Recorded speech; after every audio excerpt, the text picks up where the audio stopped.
Hello मित्रों, नमस्कार। कैसे हैं आप सभी? उम्मीद करते हैं अच्छे होंगे। इस समय हम महाबलीपुरम से कांचीपुरम जा रहे हैं और रास्ते का कुछ दृश्य हम आपको दिखा रहे हैं। यहाँ पर धान की खेती बहुत अच्छी हो रही है और अधिकतर पोर्शन में हमें बैक वाटर्स भी दिखाई दिया है समुद्र का, तो बहुत ही अच्छी जगह है। अभी हम कुछ ही समय में पहुँच जाएंगे कांचीपुरम। कांचीपुरम, जिसे केवल कांची के नाम से भी जाना जाता है, भारत के तमिलनाडु राज्य के कांचीपुरम जिले में स्थित एक नगर है। यह जिले का मुख्यालय भी है। कांची हिंदू धर्म का एक अत्यंत महत्वपूर्ण तीर्थ स्थल है। यहाँ बहुत प्राचीन मंदिर हैं। ये हिंदू धार्मिक शिक्षा का भी शताब्दियों से केंद्र रहा है। कांची पलार नदी के किनारे स्थित है। ये अपनी रेशमी साड़ियों के लिए भी प्रसिद्ध है। कांचीपुरम तमिलनाडु की राजधानी चेन्नई के बृहद महानगर क्षेत्र में आता है। तो मित्रों, इस वीडियो में आप हमारे साथ करेंगे कांचीपुरम के कुछ बेहतरीन स्थलों का दर्शन भ्रमण, जिसमें है कैलाशनाथ मंदिर, एकाम्बरेश्वर महादेव मंदिर, कामाक्षी अम्मान मंदिर और वरदराज पेरुमाल मंदिर। इसके साथ ही कांचीपुरम के बारे में हम आपको महत्वपूर्ण जानकारियां भी देंगे। ये कांचीपुरम में हमने 4 बेड का एक रूम लिया हुआ है और यहाँ पे 2 बेड हैं। रूम काफ़ी अच्छा है। होटल के डिटेल हम आपको डिस्क्रिप्शन में दे देंगे। इन्होंने रूम के साथ साथ 4 बोतल्स पानी भी दिए हैं और उसके साथ में बहुत अच्छी व्यवस्था है यहाँ की। तो इस वीडियो में हम आगे बढ़ने से पहले आपको अवगत करा दें कि आप कांचीपुरम कैसे पहुंच सकते हैं। कांचीपुरम यातायात के समस्त साधनों से बहुत अच्छे से कनेक्ट है। अगर हम वायु मार्ग की बात करें तो कांचीपुरम का निकटतम एयरपोर्ट चेन्नई है, जो लगभग 75 किलोमीटर दूर है। चेन्नई से कांचीपुरम लगभग 2 घंटे में पहुंचा जा सकता है। रेल मार्ग की बात करें तो कांचीपुरम का रेलवे स्टेशन चेन्नई, चेंगलपट्टू, तिरुपति और बेंगलोर से अच्छे से जुड़ा हुआ है। यह चेन्नई उपनगरीय रेलवे दक्षिण लाइन का एक बहुत महत्वपूर्ण स्टेशन है। अब अगर हम सड़क मार्ग की बात करें तो कांचीपुरम तमिलनाडु के लगभग सभी शहरों से सड़क मार्ग से जुड़ा हुआ है। विभिन्न शहरों से कांचीपुरम के लिए नियमित अंतराल पर बसें उपलब्ध हैं, तो आप इनका सहारा लेकर कांचीपुरम बहुत आसानी से पहुंच सकते हैं। तो वीडियो में आप अंत तक बने रहिएगा। वीडियो यदि अच्छा लगे तो वीडियो को लाइक एवं शेयर करें और चैनल पर यदि आप नए हैं तो चैनल को सब्सक्राइब कर बेल आइकन प्रेस कर दीजिए, जिससे आपको आगे आने वाली वीडियो प्राप्त होती रहें। तो आइए हमारे साथ करिए कांचीपुरम की शानदार यात्रा।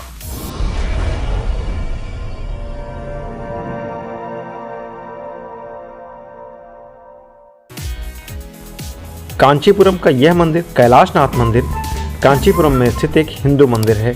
ये शहर के पश्चिम दिशा में स्थित मंदिर कांचीपुरम का सबसे प्राचीन और दक्षिण भारत के सबसे शानदार मंदिरों में से एक है। इस मंदिर को 8वीं शताब्दी में पल्लव वंश के राजा नरसिंह वर्मन द्वितीय यानी राज सिंह ने अपनी पत्नी की प्रार्थना पर बनवाया था। मंदिर के अग्रभाग का निर्माण राजा के पुत्र महेंद्र वर्मन तृतीय ने करवाया था। मंदिर में देवी पार्वती और शिव की नृत्य प्रतियोगिताओं को दर्शाया गया है। यह द्रविड़ शैली का मंदिर है। तो अभी हम मंदिर के अंदर चलेंगे और वहां से हम आपको एक एक जानकारी उपलब्ध करवाएंगे। कैलाशनाथ मंदिर, जिसे कहा गया कांची का महान रत्न, इसकी प्रेरणा से हुआ बृहद्रेश्वर और विरूपाक्ष जैसे मंदिरों का निर्माण। तो आप कल्पना कर सकते हैं कि यह मंदिर कितना शानदार है। इसके बारे में हम आपको भी पूरी जानकारी देंगे। इसके इतिहास के बारे में बताएंगे, मंदिर की संरचना के विषय में बताएंगे और यहाँ पर हो रहे जो क्षरण है उसको भी दिखाएंगे। मोक्षदानी सप्तपुरियों में स्थान रखने वाला यह कांचीपुरम बहुत ही फेमस प्लेस है। हिंदुओं के सबसे पवित्र स्थानों में से एक है यह कांचीपुरम। मंदिरों की नगरी कहे जाने वाले इस शहर में कई ऐसे मंदिर स्थित हैं जो प्राचीन काल से ही हिंदुओं के लिए बहुत ही महत्व के हैं और अपने भव्य वास्तुकला के लिए प्रसिद्ध रहे हैं। कांचीपुरम के इन्हीं मंदिरों में एक यह है कैलाशनाथ मंदिर, जिसे कांचीपुरम का रत्न भी कहा जाता है। जैसा कि मैंने पहले भी बताया, लगभग 1300 साल पुराना यह मंदिर आज भी अपनी संरचना से यहाँ आने वाले लोगों को मंत्रमुग्ध कर देता है। अब हम इसके इतिहास के बारे में आपको बताते हैं। तमिलनाडु के कांचीपुरम का यह कैलाशनाथ मंदिर भगवान शिव को समर्पित है। इस मंदिर का निर्माण भगवान शिव, भगवान विष्णु, देवी पार्वती, सूर्य, गणेश जी और कार्तिकेय की उपासना करने के लिए बनाया गया था। कांचीपुरम पल्लव वंश के शासकों की राजधानी हुआ करती थी। कैलाशनाथ मंदिर का निर्माण भी पल्लव वंश के राजाओं द्वारा किया गया था। अभी तक प्राप्त प्रमाणों से यह जानकारी मिलती है कि मंदिर का निर्माण 7वीं और 8वीं शताब्दी के दौरान पल्लव राजा महेंद्र वर्मन द्वितीय ने कराया था। इसके अलावा महेंद्र वर्मन तृतीय के द्वारा भी मंदिर के सम्मुख भाग और गोपुरम के निर्माण की जानकारी मिलती है। अगर हम मंदिर की संरचना की बात करें तो कांचीपुरम के कैलाशनाथ मंदिर की संरचना ही उसे बाकी मंदिरों से अलग बनाती है। कहा जाता है कि बृहद्रेश्वर और विरूपाक्ष जैसे जिन मंदिरों को स्थापत्य कला का बेजोड़ नमूना माना जाता है, वो मंदिर भी कैलाशनाथ मंदिर की प्रेरणा से बनाए गए। संभवतः यही कारण है कि इसे कांचीपुरम का महान रत्न कहा गया है। प्रख्यात पुरातत्वविद डॉक्टर आर नागस्वामी का मानना है कि कैलाशनाथ संभवतः दक्षिण भारत का एक ऐसा मंदिर है जिसमें पत्थरों के टुकड़ों को आपस में जोड़कर बनाया गया है। कांचीपुरम के इस मंदिर की सबसे बड़ी विशेषता है कि यहाँ मुख्य मंदिर परिसर में 58 छोटे छोटे मंदिरों का निर्माण किया गया है। मंदिर के आधार का निर्माण ग्रेनाइट से हुआ है और मंदिर का निर्माण सैंडस्टोन से। मंदिर के प्रवेश द्वार पर बनी दीवार पर 8 तीर्थ क्षेत्र हैं। इनमें से 2 प्रवेश द्वार के बाईं ओर जबकि 6 दाईं ओर हैं। गर्भगृह के ऊपर द्रविड़ वास्तुकला में विमान का निर्माण किया गया है। गर्भगृह में ग्रेनाइट से बना एक अद्भुत और विशालकाय शिवलिंग स्थापित है। गर्भगृह के चारों ओर स्थित दीवारों पर भगवान शिव के लिंगोद्भव, ऊर्ध्व तांडव मूर्ति, त्रिपुरांतक और हरिहर जैसे रूपों को उत्कीर्णित किया गया है। मंदिर के स्तंभों पर विभिन्न देवी देवताओं के अलावा सिंह यानी शेर की कलाकृतियों को प्रमुख रूप से दर्शाया गया है, जो आप बाईं तरफ के खंभों पर देख भी सकते हैं। जितने भी खंभे आपको दिख रहे हैं उन सब पर देखिए सिंह रूप को दर्शाया गया है। वैसे तो भगवान शिव को समर्पित इस मंदिर में सोमवार, श्रावण मास और महाशिवरात्रि को हिंदुओं की अच्छी खासी भीड़ देखी जाती है। साथ ही कई अन्य त्योहारों में भी यहाँ भक्तों का मेला लगा रहता है। लेकिन आध्यात्मिक परिप्रेक्ष्य के अलावा इस मंदिर में कला और पुरातात्विक रुचि लेने वाले लोगों का भी आना जाना लगा रहता है।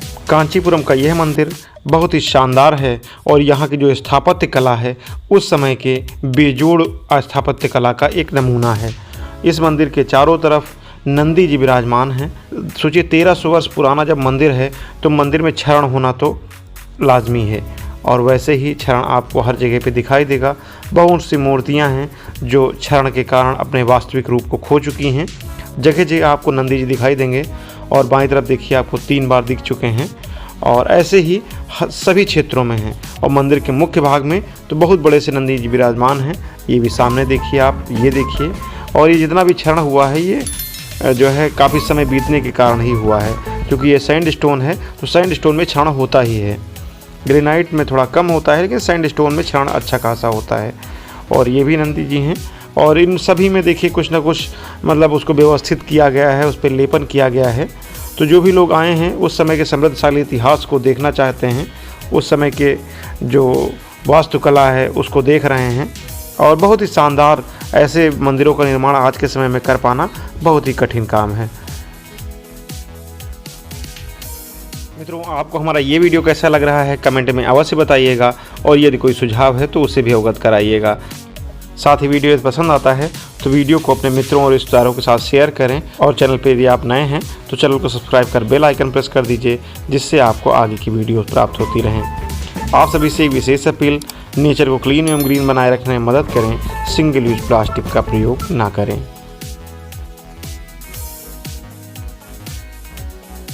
ये मंदिर का पश्चिम भाग का गलियारा है। देखिए कितना शानदार गलियारा है और ये स्ट्रक्चर कितना सुंदर लग रहा है, कितना भव्य है। और इसी प्रांगण में ये जितने भी इधर कॉलम्स बने हुए हैं सभी में एक एक मंदिर है। ऐसे करके बहुत सारे मंदिर इसी प्रांगण में स्थित हैं।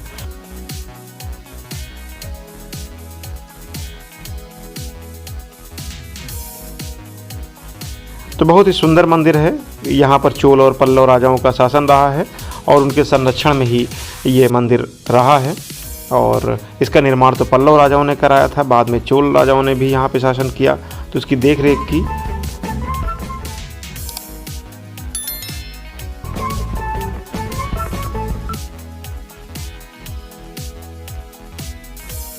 कांचीपुरम को सप्तपुरियों में गिना जाता है, तो यहाँ की एक विशेष मान्यता है, उसको भी हम आपको अवगत करा देते हैं। यहाँ की मान्यता है कि इस क्षेत्र में प्राचीन काल में ब्रह्मा जी ने देवी के दर्शन के लिए तप किया था। ऐसा माना जाता है कि जो भी यहाँ जाता है उसे आंतरिक आनंद के साथ साथ मोक्ष की प्राप्ति भी होती है। मोक्षदायिनी सप्तपुरियों अयोध्या, मथुरा, द्वारिका, माया यानी हरिद्वार, काशी और अवंतिका यानी उज्जैन में कांचीपुरम की भी गणना है। कांचीपुरम हरिहरात्मक पुरी है। इसके 2 भाग शिव कांची और विष्णु कांची हैं। पुराणों में कहा गया है कि पुष्पेषु जाति, पुरुषेषु विष्णु, नारीषु रंभा, नगरेषु कांची। तो इस प्रकार हम देखते हैं कि कांचीपुरम की बहुत विशेष महत्ता है और इसके साथ साथ इस कैलाशनाथ मंदिर की भी। अब हम पहुंच चुके हैं कांचीपुरम के एक और बेहतरीन मंदिर जिसका नाम है एकाम्बरेश्वर महादेव। तो मित्रों, इस वीडियो में हम आपको एकाम्बरेश्वर महादेव के बारे में पूरी जानकारी देंगे, पूरे मंदिर को अच्छे से दिखाएंगे, समस्त गोपुरम को दिखाएंगे और मंदिर के अंदर जो बहुत बड़े बड़े से ब्राह्मणे हैं उनको दिखाएंगे। यहाँ पर ब्राह्मणे के लिए गलियारा शब्द प्रयोग किया जाता है, तो उन गलियारों को आपको दिखाएंगे।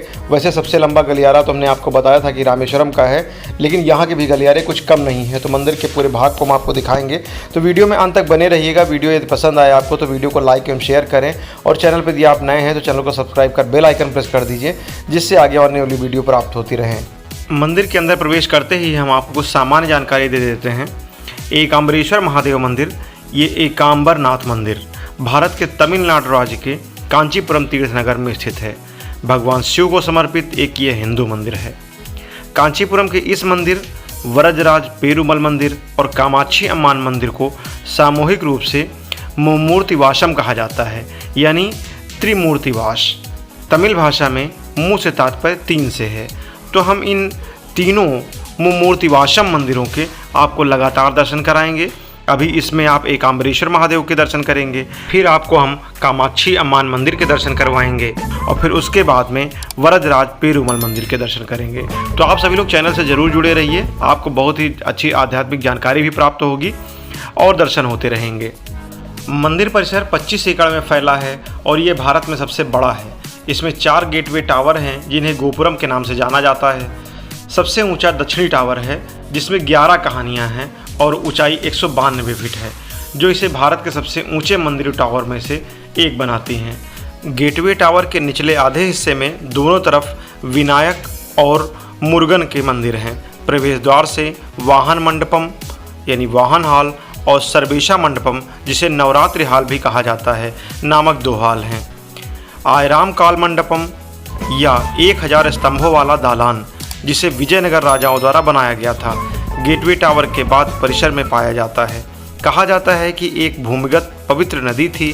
चौथे प्रांगण में एक छोटा गणेश मंदिर और एक तालाब है। तीसरे प्रांगण में बहुत से छोटे छोटे मंदिर हैं। मंदिर का झंडा कर्मचारी गर्भगृह के लिए अच्छी है और तिरछे मुख्य प्रवेश द्वार और मंदिर की टंकी दोनों दिशाओं में स्थित है। पंचयप्पा मुदलियार के नाम पर थिरुकांची मय नाम और कल्याण मंडपम नामक एक मंदिर है, जो दोनों ध्वज कर्मचारियों के करीब स्थित है। थिरुकांची मयनाम, वलीशम, ऋषभसम और सत्यनादीशम मंदिर के दोनों कोनों में स्थित है। फ्लैग स्टाफ के हॉल में शिव के विभिन्न किंवदंतियों और अवतारों को दर्शाने वाली जटिल कलाकृतियों के साथ तराशे गए स्तंभ हैं।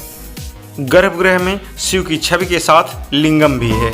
पहले परिसर के आसपास 63 नयनमारों की ग्रेनाइट की छवि है। मंदिर के सबसे भीतरी क्षेत्र को शिवलिंगम की एक श्रृंखला से सजाया गया है, जिनमें से एक सहस्रलिंगम है जिस पर 108 शिवलिंग तराशे गए हैं। वो अभी हम आपको वीडियो के मध्य में दिखाएंगे। कांचीपुरम में अन्य सभी शिव मंदिरों की तरह परिसर के भीतर पार्वती के लिए कोई अलग से मंदिर नहीं है। एक स्थानीय मान्यता है कि कामाक्षी अम्मान मंदिर एकाम्बरनाथ मंदिर की पत्नी है। गर्भगृह में लिंगम की छवि के पीछे शिव पार्वती का चित्रण एक पट्टिका में है, जिसमें शिव को तजुआ कैजस्थर और पार्वती को इलावर कुंजली के रूप में दर्शाया गया है। ओम नमः शिवाय, हर हर महादेव। मंदिर के अंदर ही भगवान विष्णु का एक छोटा सा मंदिर है, जिसका नाम नीलाथलिंगम थुंडम पेरुमल मंदिर है। विष्णु को वामन मूर्ति के रूप में प्रार्थना की जाती है और मंदिर को अलवर संतों द्वारा 108 दिव्य देशमों में से एक के रूप में प्रतिष्ठित किया जाता है। दूसरी सीमा पर नटराज के लिए एक अलग मंदिर है। माना जाता है कि स्थल विरतुचम या मंदिर का पेड़ 3500 साल पुराना आम का पेड़ है, जिसकी शाखाओं के बारे में कहा जाता है कि इसकी 4 शाखाओं से 4 अलग प्रकार के आम निकलते हैं। वीडियो में आगे हम उस पेड़ को आपको दिखाएंगे और उसके बारे में बहुत सारी जानकारी भी देंगे। मंदिर में सुबह 5:30 से रात 10 बजे तक विभिन्न समय पर 6 दैनिक अनुष्ठान होते हैं और इसके कैलेंडर पर 12 वार्षिक उत्सव होते हैं। तमिल महीने पंगुनी यानी मार्च अप्रैल के दौरान 13 दिनों तक मनाया जाने वाला पंगुनी उथिराम त्यौहार मंदिर और शहर का सबसे बड़ा त्यौहार है। वर्तमान चिनाई संरचना 9वीं शताब्दी में चोल वंश के दौरान बनाई गई थी, जबकि बाद के विस्तार का श्रेय विजयनगर शासकों को जाता है। मंदिर का रखरखाव और प्रशासन तमिलनाडु सरकार के हिंदू धार्मिक और धर्मार्थ बंदोबस्ती विभाग द्वारा किया जाता है। ये मंदिर शहर का सबसे बड़ा और सबसे प्रमुख पर्यटक आकर्षणों में से एक है। जब भी कहीं किसी मंदिर में जाएं तो उसके इतिहास और महत्व के बारे में जानकारी अवश्य प्राप्त कर लें। तो हम आपको इस मंदिर के इतिहास के बारे में जानकारी दे देते हैं। यह विशाल मंदिर भारत में सबसे प्राचीन मंदिरों में से एक है, जो कम से कम 600 ईस्वी से अस्तित्व में है। दूसरी शताब्दी तमिल कविता कामकोट्टम और कुमाराकोट्टम वर्तमान में कामकाशी अम्मान मंदिर और सुब्रमण्यम मंदिर की बात करती हैं। मंदिर का उल्लेख 300 ईसा पूर्व के शास्त्रीय तमिल संगम साहित्य में मिलता है। प्रारंभ में मंदिर का निर्माण पल्लवों द्वारा किया गया था।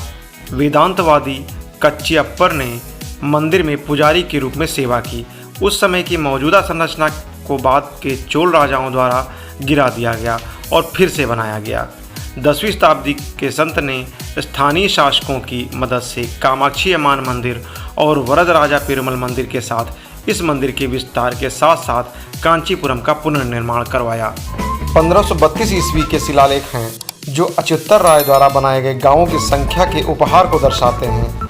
वीरा नरसिंह राय शलवा नायक, जिसे अच्युतर राय द्वारा निर्देशित किया गया था, ने मंदिर में से किसी एक को समान उपहार के निर्देश के खिलाफ वरदराज स्वामी मंदिर की तुलना में एकांबरनाथर मंदिर को अधिक भूमि देकर शाही आदेश को तोड़ा था।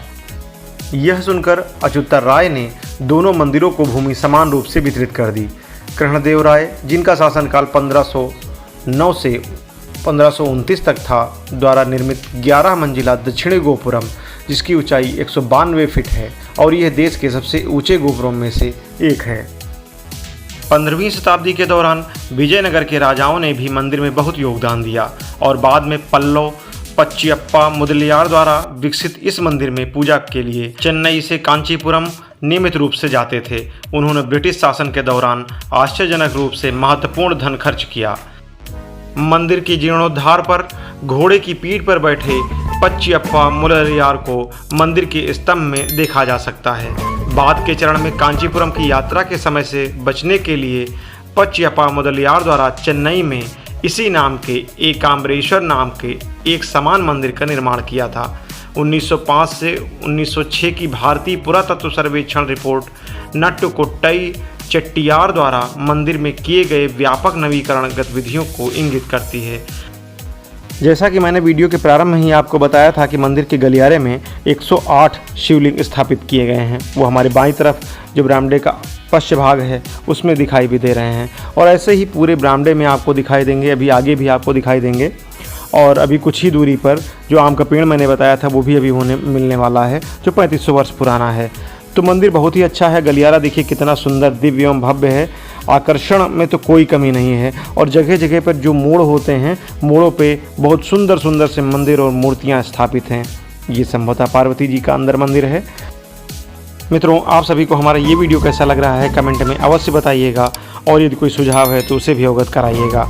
जिस पेड़ की बार बार हम बात कर रहे थे वो आम का पेड़, बिल्कुल उसके समीप हम आ चुके हैं। अब उसकी महत्ता के बारे में आपको हम अवगत करा देते हैं।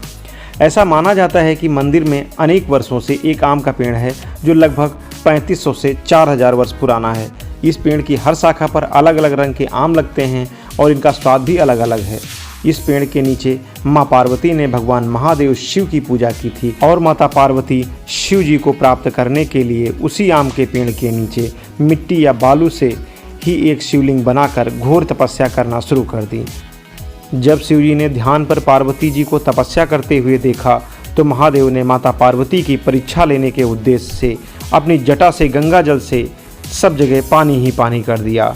जल के तेज गति से पूजा में बाधा पड़ने लगी तो माता पार्वती ने उस शिवलिंग को जिसकी वह पूजा कर रही थी गले लगा लिया, जिससे शिवलिंग को कोई नुकसान नहीं हुआ। भगवान शंकर जी यह सब देखकर बहुत खुश हुए और माता पार्वती को दर्शन दिए। शिव जी ने माता पार्वती से वरदान मांगने को कहा तो माता पार्वती ने विवाह की इच्छा व्यक्त की। महादेव ने माता पार्वती से विवाह कर लिया। आज भी मंदिर के अंदर ये आम का पेड़ देखा जा सकता है जो आप लगातार वीडियो में देख रहे हैं। मंदिर का धार्मिक महत्व बहुत अधिक है। मंदिर का प्रवेश द्वार पंचभूत स्टालम 5 शिव मंदिरों को संदर्भित करता है। प्रत्येक प्रकृति के 5 प्रमुख तत्वों भूमि, जल, वायु, आकाश, अग्नि की अभिव्यक्ति का प्रतिनिधित्व करता है। पंच को इंगित करता है। भूत का अर्थ है तत्व और स्थल का अर्थ है स्थान। ये सभी मंदिर दक्षिण भारत में स्थित हैं। इनमें से 4 मंदिर तमिलनाडु में और 1 आंध्र प्रदेश में है। माना जाता है कि 5 तत्व 5 लिंगों और प्रत्येक लिंग में निहित है। मंदिर में शिव का प्रतिनिधित्व करने वाले तत्वों के आधार पर 5 अलग अलग नाम हैं जिनका वे प्रतिनिधित्व करते हैं। कहा जाता है कि मंदिर में शिव ने स्वयं को पृथ्वी लिंगम के रूप में प्रकट किया था। अन्य 4 अभिव्यक्तियां हैं अप्पू लिंगम यानी पानी का प्रतिनिधित्व, जिसे जम्बुकेश्वर मंदिर तिरुवनिकालम में, अकाया लिंगम यानी आकाश का प्रतिनिधित्व थिलाई नागराज मंदिर चिदम्बरम में, अग्निलिंगम अग्नि का प्रतिनिधित्व अन्नामलाईयर में, श्रीकालहस्ती मंदिर में मंदिर और वायुलिंगम वायु का प्रतिनिधित्व कांचीपुरम 7 में बनी रेशमी साड़ियों के लिए प्रसिद्ध है। एकांबरनाथर नाम की एक डिजाइन इन मंदिरों के डिजाइनों से अपना नाम प्राप्त करती है।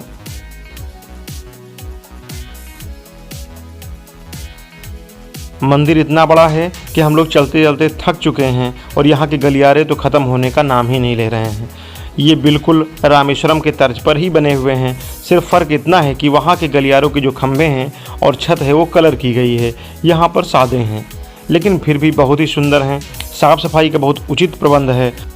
लिंगम का फ़ोटो लेना वर्जित था, इसलिए हम गर्भगृह के लिंगम की फ़ोटो आपको हम नहीं दिखा सके, कोई फुटेज वहाँ का आपको नहीं दिखा सके, लेकिन जितना संभव हो सका उतना हमने अपने कैमरे में कैद किया और एकांबरेश्वर महादेव मंदिर का आपको पूरा दर्शन भ्रमण करवाया। हर हर महादेव शिव शंभू। हम सभी ने यहाँ मंदिर के अंदर ऐसे समस्त मंदिरों का बहुत सुंदर और दिव्य एवं भव्य दर्शन प्राप्त किया। अब हम चल रहे हैं बाहर की तरफ और आपको यहाँ मंदिर प्रांगण में स्थित तालाब को दिखाएंगे। पक्का तालाब बना हुआ है, सुंदर है, तो उसको अभी हम दिखाते हैं।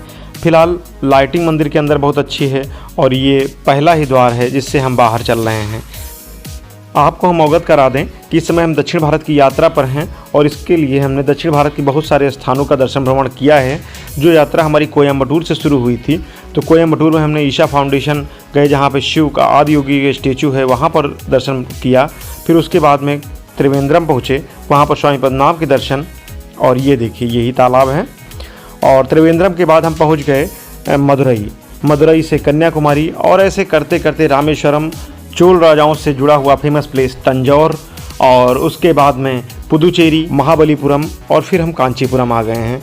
तो इसके पहले के सारे वीडियो हमने लिंक डिस्क्रिप्शन में दे दिए हैं, तो अगर आप हमारी दक्षिण भारत की यात्राओं से जुड़े वीडियो देखना चाहते हैं तो डिस्क्रिप्शन में जो हमने लिंक दिए हैं उनसे जा करके देख सकते हैं। आपको दक्षिण भारत की पूरी यात्रा का आनंद प्राप्त होगा। हम उम्मीद करते हैं आपको हमारा ये वीडियो पसंद आया होगा।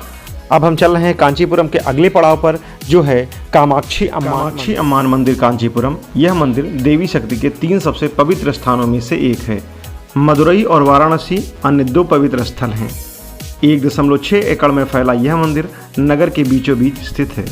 मंदिर को पल्लवों ने बनवाया था, बाद में इसका पुनरुद्धार 14वीं और 17वीं शताब्दी में करवाया गया। बहुत ही प्रसिद्ध मंदिर है और ये देखिए यहाँ पर ये साड़ी इसकी दुकानें हैं, और कांचीपुरम की साड़ियाँ भी बहुत प्रसिद्ध हैं। तो कांचीपुरम आएँ तो यहाँ की साड़ियाँ अवश्य लें। सर्वप्रथम हम आपको अवगत करा दें कि आप यहाँ कैसे पहुँच सकते हैं। कांचीपुरम पहुँचने के लिए सबसे नज़दीकी हवाई अड्डा चेन्नई इंटरनेशनल एयरपोर्ट है, जो कांचीपुरम से 65 किलोमीटर की दूरी पर स्थित है। इसके अलावा कांचीपुरम ट्रेन की सहायता से भी आसानी से पहुँचा जा सकता है। चेन्नई से ट्रेन के माध्यम से भी कांचीपुरम पहुँचा जा सकता है। क्योंकि चेन्नई में कई रेलवे स्टेशन हैं, ऐसे में चेन्नई से कांचीपुरम पहुंचने के लिए अलग अलग ट्रेनें उपलब्ध हो जाती हैं, तो आप उनका प्रयोग करके कांचीपुरम पहुंच सकते हैं। अगर हम सड़क मार्ग की बात करें तो सड़क मार्ग से भी कांचीपुरम पहुंचना बहुत ही आसान है, क्योंकि यहाँ सड़कों का एक बेहतर नेटवर्क है। चेन्नई से कांचीपुरम की सड़क मार्ग की दूरी लगभग 75 किलोमीटर है। इसके अलावा कांचीपुरम तमिलनाडु के कई अन्य शहरों से बहुत अच्छे से कनेक्ट है, तो आप उसका सहारा लेकर आ सकते हैं। अब जिस समय हम यहाँ पर पहुँचे हुए हैं उस समय बिल्कुल शाम हो चुकी है और मंदिर की जगह जगह लाइटें जल चुकी हैं। हम कोशिश करेंगे कि इस समय हम आपको बेहतर फुटेज उपलब्ध करवा सकें। आप सभी लोग चैनल से जुड़े रहिए और वीडियो को बिल्कुल अंत तक देखिएगा। बहुत ही दिव्य मंदिर है, दक्षिण भारत के जो फेमस मंदिर हैं उनमें से एक है और यहाँ की वास्तुकला स्थापत्य बहुत ही शानदार है। तो एक एक चीज़ को हम बहुत गहनता से आपको दिखाएंगे, तो आप सभी लोग वीडियो में बने रहिए। कहा गया है, कांची तू कामाक्षी मदुरई मीनाक्षी दक्षिणे कन्याकुमारी मम शाक्ति रूपेण भगवती नमो नमः नमो नमः।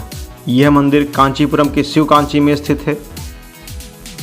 कामाक्षी देवी मंदिर देश की 51 शक्तिपीठों में सम्मिलित है। मंदिर में कामाक्षी देवी की आकर्षक प्रतिमा है।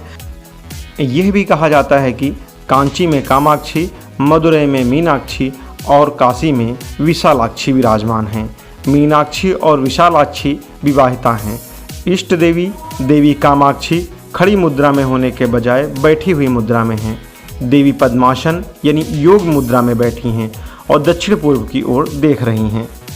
दक्षिण भारत के समस्त मंदिरों में ऐसे ही बाहर की तरफ एक स्तंभ होता है। बहुत ही सुंदर स्तंभ है और इसी पर धर्म ध्वजा विराजमान होती है और ये यहाँ का ये स्तंभ है। प्रांगण बहुत ही सुंदर है और दर्शन के लिए हम सभी लोग धीरे धीरे अंदर जा रहे हैं। जहाँ तक वीडियोग्राफी अलाउ है हम पूरी वीडियोग्राफी कर रहे हैं और जहाँ पे अलाउ नहीं होगी वो फुटेज हम आपको नहीं दिखा पाएंगे। मंदिर परिसर में गायत्री मंडपम भी है। कभी यहाँ चंपक का वृक्ष हुआ करता था। माँ कामाक्षी के भव्य मंदिर में भगवती पार्वती का श्री विग्रह है, जिसे कामाक्षी देवी या कामकोट भी कहते हैं। भारत के 12 प्रधान देवी विग्रहों में से यह एक मंदिर है। इस मंदिर परिसर के अंदर चहरदीवारी के चारों कोनों पर निर्माण कार्य किया गया है। एक कोने पर कमरे बने हैं तो दूसरे पर भोजनशाला, तीसरे पर हाथी स्टैंड और चौथे पर शिक्षण संस्थान बना है। कहा जाता है कि कामाक्षी देवी मंदिर में आदि शंकराचार्य की काफ़ी आस्था थी। उन्होंने ही सबसे पहले मंदिर के महत्व से लोगों को परिचित कराया। परिसर में ही अन्नपूर्णा और शारदा देवी के मंदिर भी हैं। ये भी कहा जाता है कि देवी कामाक्षी के नेत्र इतने सुंदर हैं कि उन्हें कामाक्षी संज्ञा दी गई। वास्तव में कामाक्षी में मात्र कामनीयता ही नहीं वरन कुछ बीजाक्षरों का यांत्रिक महत्व भी है। यहाँ पर काकार ब्रह्म का, आकार विष्णु का, माकार महेश्वर का प्रतीक है। इसीलिए कामाक्षी के 3 नेत्र त्रिदेवों के रूप में हैं। सूर्यदेव उनके प्रधान नेत्र हैं। अग्नि उनके भाल पर चिन्मय ज्योति से प्रज्वलित तृतीय नेत्र है। कामाक्षी में एक और सामंजस्य है। का यानी सरस्वती का, माँ महालक्ष्मी का प्रतीक है। इस प्रकार कामाक्षी के नाम में सरस्वती तथा महालक्ष्मी युगल भाव समाहित है। शाम के समय में माँ कामाक्षी के दर्शन करना अपने आप में बहुत ही दुर्लभ है और हम सभी लोग इस पावन क्षण पर यहाँ आए हुए हैं। सामने जो आपको यहाँ पर तालाब दिख रहा है वो कितना सुंदर है। चारों तरफ से पक्की बाउंड्री की गई है और अंदर 4 फव्वारे चल रहे हैं और बीच में स्तंभ है, उस पर प्रकाश डाला गया है। बहुत ही सुंदर स्थान और बहुत ही शांति दे रहा है। ठंडी ठंडी हवाएं भी चल रही हैं। बहुत ही आनंद आ रहा है। जय कामाक्षी अम्मान की। मित्रों, आप सभी से एक अपील, नेचर को क्लीन एवं ग्रीन बनाए रखने में मदद करें। सिंगल यूज प्लास्टिक का प्रयोग ना करें। माँ कामाक्षी की एक बहुत ही प्रसिद्ध कथा है, उसको हम आपको बता देते हैं। कथा के अनुसार भगवान शिव से विवाह की अभिलाषा लिए कामाक्षी अम्मान ने सुई की नोक के ऊपर एक पांव पर खड़ी होकर तपस्या की थी।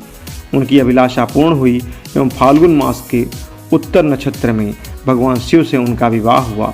यहाँ देवी कामाक्षी का सोने का एक चित्र भी था, जिसमें उन्हें तपस्या की मुद्रा में एक पांव पर खड़े चित्रित किया गया था। इस चित्र को बंगारू कामाक्षी भी कहा जाता है।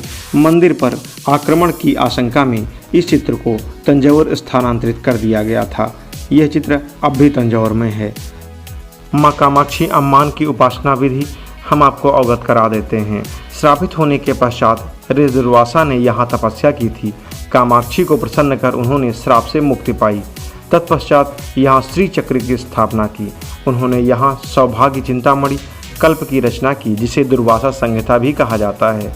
अपने इस ग्रंथ में उन्होंने कामाक्षी की उपासना की विस्तृत विधि निर्धारित की।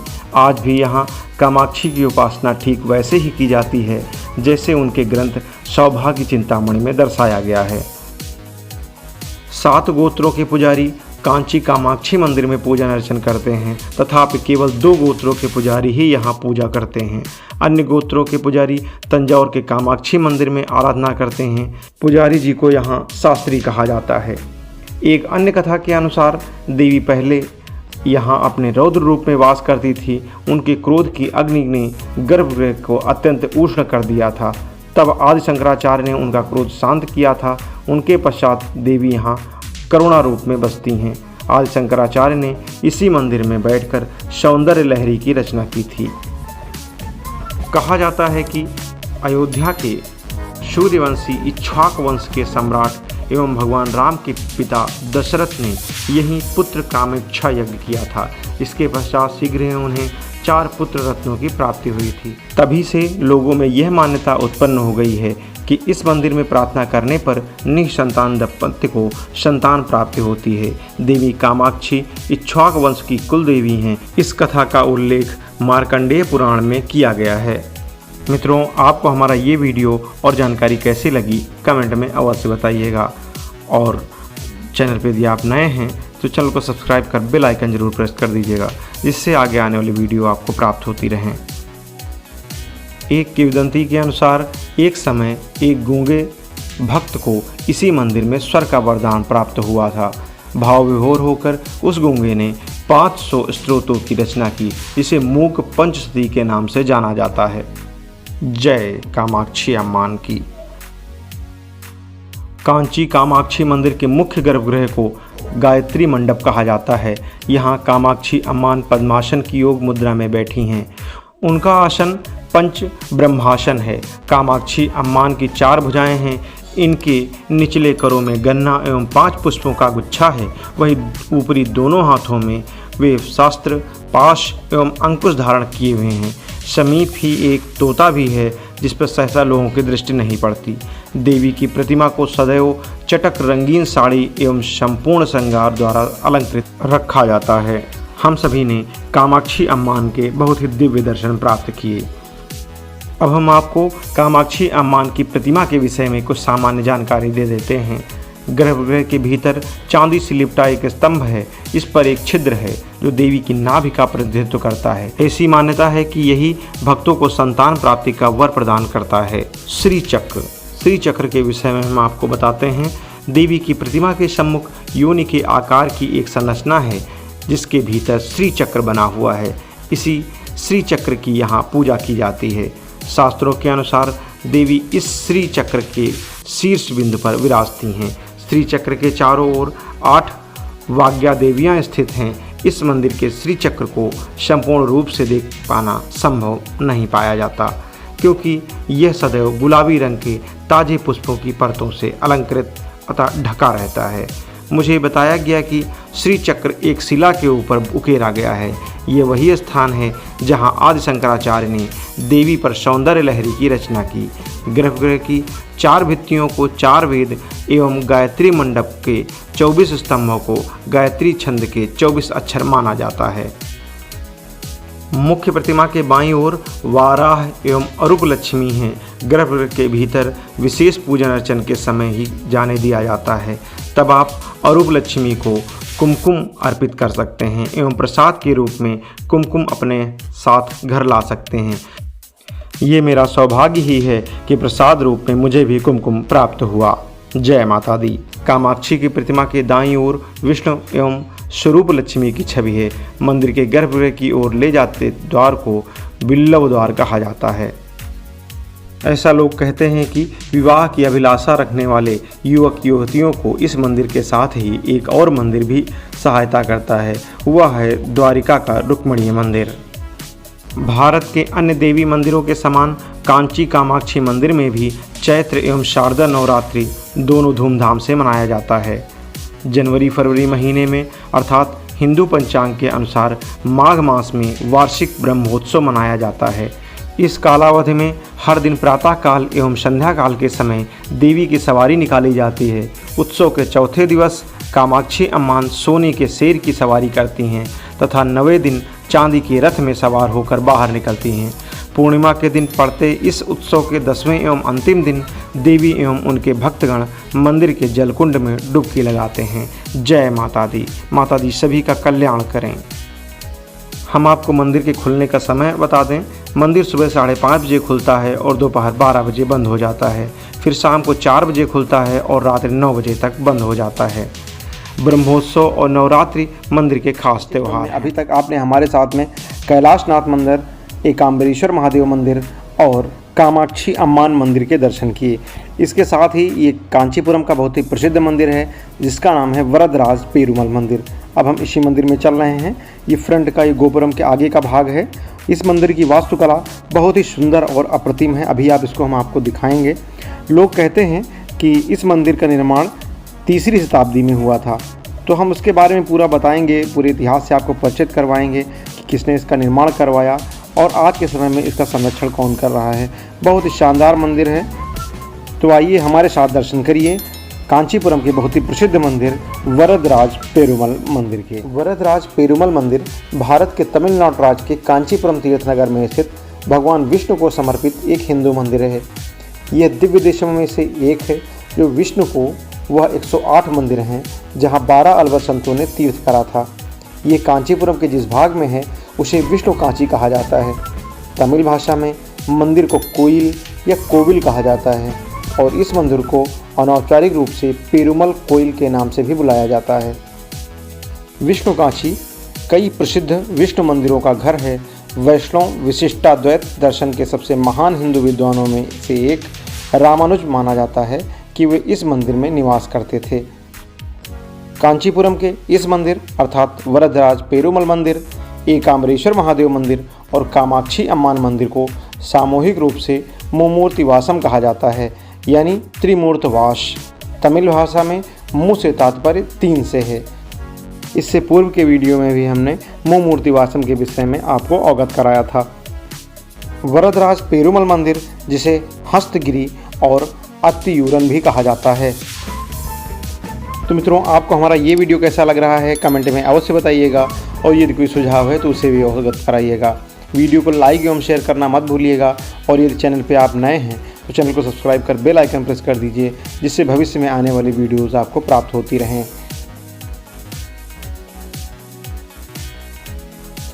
कांचीपुरम का यह मंदिर बहुत ही विशाल है और इसमें सामने की तरफ जो स्ट्रक्चर आप देख रहे हैं ये 108 पिलर्स से बना हुआ है और बहुत ही खूबसूरत पिलर्स हैं। इन पे जो कार्विंग की गई है बहुत ही सुंदर है। अभी एक एक चीज़ को हम आपको दिखाएंगे और इसके अंदर चलने के लिए बहुत ही अल्प धनराशि, शायद 1 या 2 रुपए का पास लगता है, तो आप यहाँ पे जमा करके फिर अंदर जा सकते हैं। बहुत ही अच्छी जगह है। धूप थोड़ा तेज़ है तो फर्श भी जल रही है। देखिए मैट भी पड़ी हुई है यहाँ पर। अब हम चलते हैं यहाँ पर और देखिए लिखा हुआ है शायद 1 रुपये, 3 रुपये, 5 रुपये ऐसे करके। तो हम जो धनराशि बताएंगे उसको पे करके, तो इन्होंने एक व्यक्ति का 2 रुपये चार्ज किया है। तो फिलहाल हम अंदर चलते हैं और ये देखिए पिलर्स पे देखिए जो उस समय के चोल राजा या पल्लव राजा जिन्होंने इस स्ट्रक्चर को बनवाया, तो उन्होंने अपने जो उस समय के राज चिन्ह हैं उनको खंभे पर उतारा और जो विजय प्राप्त करते थे उसको ये दर्शाते थे। विभिन्न देवी देवताओं की मूर्तियाँ इन पे उकेरते थे और ख़ासकर सिंह की। सिंह तो बहुत ही आक्रामक रूप में होता है तो उसको ही प्रदर्शित करते थे। देखिए नीचे सिंह की आकृति है और ये भगवान शायद विष्णु जी की ही आकृति है और ये भी देखिए कितनी सुंदर सुंदर डिजाइनिंग है। और ये घोड़े के ऊपर एक हाथ में तलवार लिए हुए एक योद्धा जो विजय को प्रदर्शित करता है। बहुत ही अद्भुत और सारे पिलर्स पे इतनी अच्छी डिजाइनिंग की गई है। आप देखिए ये भगवान का चित्र है, जय श्री राम। और आप पिलर्स देखिए जो ब्लैक जो स्टोन है उसके ऊपर बनाए गए हैं और ये भी शायद कृष्ण जी का है जो चक्र लिए हुए हैं, सुदर्शन चक्र हाथ में उनके। तो ऐसे ही सभी खम्भों पे तरह तरह की मूर्तियों को उकेरा गया है। बहुत ही सुंदर डिजाइनिंग है। हम लोग यहाँ पर आए, मन प्रसन्न हो गया और इस स्ट्रक्चर को देखते ही रहे। और ये देखिए ये शायद भगवान विष्णु का ही एक रूप दिखाया गया है। इसमें शंख चक्र पद्म गदा लिए हुए मूर्ति है। ये बहुत ही सुंदर अद्भुत। और आपको बता दें यहाँ पे थोड़ा अंधेरा रहता है, किसी तरीके से लाइट की कॉम्बिनेशन को बैठा करके हम आपको दिखा पा रहे हैं। क्योंकि अंधेरा थोड़ा ज़्यादा है, अंदर लाइट की व्यवस्था बिल्कुल नहीं है। और ये देखिए ये एक रथ पे रखने के लिए एक स्ट्रक्चर है, इसी पे रख कर यात्रा निकाली जाती है। देखिए कितना सुंदर है, बिल्कुल पीले कलर में रंगा हुआ और अंधेरा होने के बावजूद भी देखिए कितना चमक रहा है, बेहतरीन स्ट्रक्चर। यह मंदिर को हम लोगों ने काफ़ी देर तक देखा और ये मंदिर अभी इतना ही नहीं है, ये तो एक छोटा सा पोर्शन है। अभी जब हम इसके अंदर चलेंगे तो कई हॉल पड़ेंगे, उसके बाद में जा कर के शायद तीसरी मंजिल पर ये भगवान विष्णु का मंदिर है। और यहाँ के बारे में बहुत रोचक कहानियाँ हैं, वो आपको हम बताएंगे। और यहाँ का इतिहास भी बहुत प्रसिद्ध है, उसको भी अभी हम आपको वीडियो के मध्य में अवगत कराएंगे। ये देखिए कितनी सुंदर। और ये सोचिए आज के समय में तो इतनी मशीनें हैं, तब खंभों को तो ऐसे डिज़ाइन किया जा सकता है, उनको जो घिसाई है आसानी से हो जाती है। उस समय इतने संसाधन नहीं थे, फिर भी हमारे जो राजा महाराजा थे उन्होंने कितना अथक परिश्रम करवा करके ऐसे मंदिरों का निर्माण करवाया। धन्य है वो राजा महाराजा जिन्होंने ऐसे मंदिरों का निर्माण करवाया। और देखिए कितना सुंदर गोपुरम है, और ये गोपुरम के बाहर का जो स्ट्रक्चर है, और यहाँ भी हवन यज्ञ आदि होते हैं। और जो मैंने बताया कि हर एक जो मंदिर होता है उसके बाहर एक पोल होता है जिस पे धर्म ध्वजा लगी रहती है। यहाँ भी देखिए बिल्कुल गोल्डन कलर का एक स्तंभ है, बहुत ही सुंदर। अब हम सभी लोग अंदर चल रहे हैं और जगह जगह पे भगवान विष्णु की मूर्तियाँ बनाई गई हैं।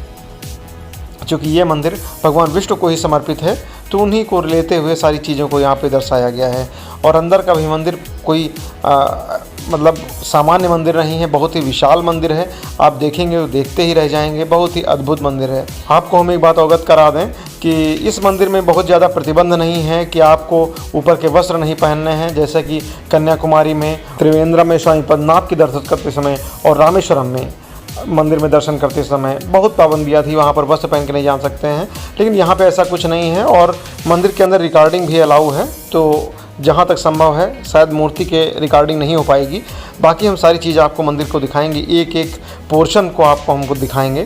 और ये हम दूसरे हॉल में आ चुके हैं, यहाँ से भी चलते जाएंगे और आगे बता रहे हैं काफ़ी अंदर लाइन भी है, तो बहुत ही सुंदर। और ये जो ललाट पे जो टीका लगाया जाता है वैसा ही हर जगह प्रदर्शित होता है, यू की संरचना में बीच में एक लंबा टीका लगा हुआ, तो ऐसे ही हर जगह पे है। क्योंकि ये विष्णु जी का मंदिर है तो शायद उसी से रिलेटेड ये टीका है, तो बहुत ही अच्छी चीज़ है। अब हम आपको इस मंदिर के इतिहास के बारे में अवगत करा देते हैं। बहुत ही इंटरेस्टिंग इतिहास है इसके बनने का, तो आप सभी लोग वीडियो में बने रहिए और आप इसके इतिहास को समझिए और जानिए, फिर आप यहाँ के दर्शन करने अवश्य जाइए। जय विष्णु भगवान की। तराशे हुए खंभों के साथ मंदिर में हॉल, मंदिर में चोल, पांड्य, कांडावराय, चेरस, काकतीय, शंभुवरया, होयसल और विजयनगर जैसे विभिन्न राजवंशों के लगभग 350 शिलालेख हैं जो मंदिर को विभिन्न दान और कांचीपुरम की राजनीतिक स्थिति का संकेत देते हैं। वरदराज पेरुमल मंदिर का जीर्णोद्धार 1053 में चोलों द्वारा कराया गया था। इसका विस्तार महान चोल राजाओं कुलोतुंगा चोल प्रथम और विक्रम चोल के शासनकाल के दौरान किया गया था। 14वीं शताब्दी में एक और दीवार और एक गोपुरवाद के चोल राजाओं द्वारा बनवाया गया था। जब 1688 में मुगल आक्रमण की आशंका थी तो देवता की मुख्य छवि उदयरपालयम को भेजी गई, जो वह तिरुचिरापल्ली जिले का हिस्सा है। सामान्य टोडरमल की सेवाओं को सूचीबद्ध करने वाले स्थानीय उपदेशक की भागीदारी के बाद इसे और अधिक कठिनाई के साथ वापस लाया गया था। औपनिवेशिक काल के दौरान ब्रिटिश जनरल रॉबर्ट क्लाइव ने गरुड़ सेवा उत्सव का दौरा किया और एक मूल्यवान हार, जिसे अब क्लाइव महार कांडी कहा जाता है, प्रस्तुत किया, जिसे हर साल एक विशेष अवसर के दौरान सजाया जाता है।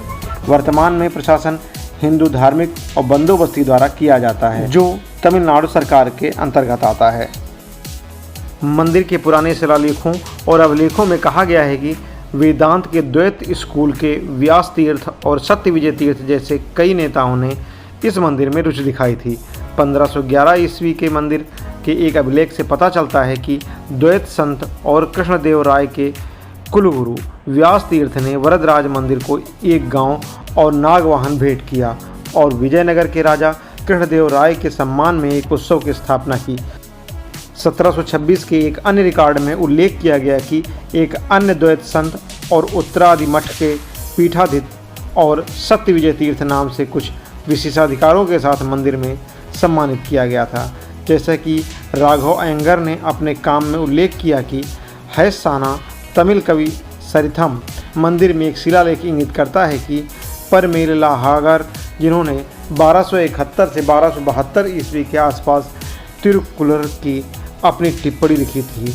वे अलगलैंड पेरुमल मंदिर के पुजारियों के वंशज थे।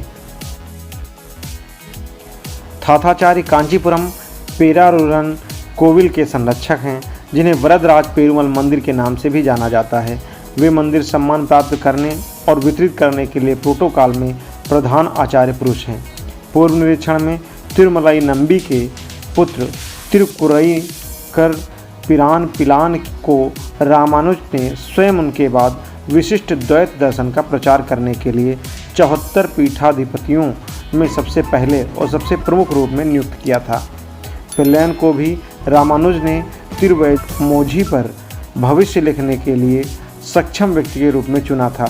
इस प्रकार रामानुज के कहने पर पिल्लन द्वारा तिरुमैओझी की व्याख्या को प्रसिद्ध अरयारपदी कहा जाता है, जो दिव्य प्रबंधनम पर तमिल और संस्कृत शब्दों का एक सुंदर मिश्रण मणिप्रवाला में पहली चमक है। पिल्लन के बाद तिरुमलाई श्रीनिवासाचार्य थाथाचार्य को 5वीं पीढ़ी के थाथाचार्यों में श्री वेदांत देशिका द्वारा देवराज स्वामी कोविल के श्री करियम के रूप में स्थापित किया गया था। तब से श्री करियम का कार्यालय कांचीपुरम में वरदराज पेरुमल मंदिर के लिए थाथाचार्यों के परिश्रम और भक्ति से संस्थागत है। लक्ष्मी कुमारा थाथाचार्य को यह विरासत अपने पूर्वजों से विरासत में मिली और उन्होंने मंदिर के इतिहास में युगों युगों का योगदान दिया। वह श्री करिया धुरंधरा थे, मंदिर के मामलों के पूर्ण समर्पण और अधिकार को व्यक्त करने वाला एक वाक्यांश। साथ ही वह विजयनगर के राजा वेंकटपति देव महाराज के राजा गुरु भी थे। कांचीपुरम के पास उनके नाम पर एक गांव अयंगर कुलम में उन्होंने श्री राम और हनुमान के लिए एक तालाब और मंदिर बनवाया। मंदिर का रखरखाव और प्रशासन तमिलनाडु सरकार के हिंदू धार्मिक और धर्मार्थ बंदोबस्त विभाग द्वारा किया जाता है, जिसमें थाथाचार्यों को मानद न्यासी के रूप में रखा जाता है। अभी भी हम लोग ऊपर की तरफ चल रहे हैं, अभी एक मंजिल और चल रहा है। अभी इसी बीच में हम आपको जो मंदिर के बारे में एक पौराणिक कथा है उसको भी अवगत करा देते हैं। बहुत ही इंटरेस्टिंग कथा है, वो सब सुन करके आप धन्य हो जाएंगे। और ये देखिए ऊपर चलने के लिए लाइन लगी हुई है, तो सभी लोग लाइन में लगे हुए हैं और अपनी बारी की प्रतीक्षा कर रहे हैं। तो हम तब तक आपको जो पौराणिक कथा है उसके बारे में जानकारी दे देते हैं। एक बार की बात है कि ब्रह्मा जी से नाराज़ होकर सरस्वती जी इसी जगह पर आई थी। पहले इस जगह अंजीर के घने जंगल हुआ करते थे। ब्रह्मा जी उन्हें मनाने यहाँ आए, तब वह युवती के रूप में नदी बनकर बहने लगी। ब्रह्मा जी ने यहाँ अश्वमेध यज्ञ का अनुष्ठान किया, जिसे नाराज सरस्वती नदी के वेग के साथ नष्ट करने आईं। यह यज्ञ वेदी की अग्नि से भगवान विष्णु वरद राजा के रूप में प्रकट हुए और उनका क्रोध शांत किया। इसी जगह देवशिल्पी विश्वकर्मा ने अंजीर के पेड़ की लकड़ी से भगवान वरदराज की प्रतिमा का निर्माण किया तथा इसे मंदिर में स्थापित किया। ऐसी मान्यता है कि मुगलों के आक्रमण के समय मूर्ति की रक्षा के लिए इसे तालाब में छिपा दिया गया। करीब 40 साल प्रतिमा तालाब में रही। इसके बाद मंदिर के मुख्य पुजारी धर्मकर्ता के 2 पुत्रों ने इसे तालाब से निकाला ताकि इसकी पूजा की जा सके। करीब 48 दिन तक प्रतिमा मंदिर के गर्भगृह में रही, फिर अचानक तालाब में चली गई। तब से यह तय किया गया कि भगवान की प्रतिमा को 40 साल में एक बार ही निकाला जाएगा। ऐसी मान्यता भी है कि इस प्रतिमा की तालाब के भीतर देवगुरु बृहस्पति पूजा करते हैं। इस बार अति वरदराज उत्सव 1 जुलाई से 9 अगस्त तक मनाया गया। पिछली बार यह उत्सव 1979 में मनाया गया था। सोचिए 40 साल बाद ऐसे उत्सवों का आयोजन किया जाता है, तो उसकी मान्यता बिल्कुल सच एवं यथार्थ है। जय श्री वरदराज पेरुमल महाराज की। ओम नमो नारायण। यह मंदिर इतना विशाल है कि आपको घूमने में पूरा दिन लग जाएगा। हम सभी लोग भी इस मंदिर को पूरा घूमने में बहुत समय लगाए और जितना संभव हो सका उतना हम सभी ने इस मंदिर के एक एक क्षेत्र को देखा। और मंदिर के देखिए चारों तरफ एक बरामदक संरचना बनी हुई है और ये बहुत ही विशाल है। और यहाँ पर देखिए ये देववृक्ष पीपल लगा हुआ है। मंदिर प्रांगण में ही देखिए कुआं भी है, तो लोग उसके दर्शन कर रहे हैं, देख रहे हैं कि इसके अंदर जल है या नहीं है। तो फिलहाल जल बहुत ही कम है इसके अंदर। बहुत ही विशाल स्ट्रक्चर है और आपको हम क्या बताएं, पहले तो सोचा था कोई छोटा मंदिर होगा, लेकिन यहाँ आने पर मंदिर के अंदर चलते जाइए लेकिन मंदिर नहीं ख़त्म हो रहा था। और कई मंजिल चढ़ने के बाद हमने प्रभु के दर्शन प्राप्त किए। बहुत ही सुंदर दर्शन हुए। मित्रों, आप सभी से एक अपील, नेचर को क्लीन एवं ग्रीन बनाए रखने में मदद करें। सिंगल यूज प्लास्टिक का प्रयोग ना करें। दिव्य देशों में कांचीपुरम वरदराज पेरुमल मंदिर को पेरुमल कोयल के नाम से जाना जाता है। ये वैष्णवों के लिए सबसे पवित्र स्थानों में से एक है। इस श्रृंखला को पूरा करने वाले दिव्य देशों में से चौथा मेलुकोटे है, जिसे थिरुनारायणपुरम के नाम से जाना जाता है। आंध्र प्रदेश के चित्तूर जिले के पालमनेर मंडल के कुरमाई में वरदराज स्वामी का एक मंदिर है, जिसे कुरमु वरदराज स्वामी मंदिर कहा जाता है। मंदिर के अंदर प्रकाश की व्यवस्था थोड़ा कम है, इसलिए हर जगह अंधेरा रहता है। बहुत ही मुश्किल से हम कोई चीज़ आपको दिखा पा रहे हैं। और यहाँ के पोल्स भी देखिए कितने सुंदर हैं। अलग अलग राजाओं ने इसका निर्माण करवाया है। कहीं विजयनगर के राजा ने करवाया है, कहीं चोल राजाओं ने, इसके अलावा पांड्य राजा, अन्य बहुत सारे राजाओं ने इसका निर्माण करवाया है। अब दर्शन करके हम बाहर चलते हैं और यहाँ पर प्रसाद की एक व्यवस्था है, जो आप कुछ पैसे दे करके प्रसाद ले सकते हैं। तो हम लोग अब चल रहे हैं, थोड़ा भूख भी लगी है, तो पहले प्रसाद ग्रहण करते हैं, फिर उसके बाद में भोजन करेंगे। और उसके बाद हम सभी लोग निकलेंगे चेन्नई के लिए। चेन्नई से हमारी ट्रेन है। तो अब हम इस यात्रा को यहीं पर विराम देते हैं। इससे पूर्व हम आपको अवगत करा दें, हम पूरे दक्षिण भारत की यात्रा पर थे। तमिलनाडु क्षेत्र के बहुत सारे स्थानों का हमने भ्रमण किया, जिनमें से पहला था हमारा कोयम्बटूर, जहां पर आदि योगी ईसा फाउंडेशन के दर्शन किए। तत्पश्चात दक्षिण के प्रमुख हिल स्टेशन ऊटी का भ्रमण किया। ऊटी का सौंदर्य बहुत ही सुंदर है। उसके बाद में त्रिवेंद्रम पहुँचे, जहाँ पर स्वामी पद्मनाभ के दर्शन और अजयमलई शिव मंदिर और पोर आइसलैंड, कोलम बीच आदि के वीडियो लिंक हमने डिस्क्रिप्शन में दे दिए हैं, तो आप वहां जाकर के देख सकते हैं। और त्रिवेंद्रम के बाद मदुरई पहुंचे। मदुरई में मीनाक्षी माता के दर्शन किए और उसके बाद में पहुंच गए कन्याकुमारी। कन्याकुमारी बहुत ही अच्छा स्थान है। कन्याकुमारी के विभिन्न स्थलों का हमने दर्शन भ्रमण किया। उसके बाद में पहुंच गए रामेश्वरम। रामेश्वरम से तंजौर, तंजौर से पुदुचेरी, पुदुचेरी से महाबलीपुरम और फिर ये अंतिम स्थान है कांचीपुरम, जहाँ की हमने यात्रा की। कुल मिलाकर के हमारी यात्रा बहुत शानदार रही। और अगर आप भी दक्षिण भारत की यात्रा करना चाहते हैं तो डिस्क्रिप्शन में हमने जो लिंक दिए हैं वहां जा कर के एक एक स्थान के बारे में संपूर्ण जानकारी प्राप्त कर सकते हैं, जिससे आपकी जो आगे आने वाली यात्रा है बहुत ही सुखद एवं मंगलकारी होगी और आपको महत्वपूर्ण जानकारी भी प्राप्त होगी। तो मित्रों, हम आपसे विदा लेते हैं। अब मिलेंगे अगले वीडियो में। तब तक के लिए नमस्कार, जय हिंद, वंदे मातरम।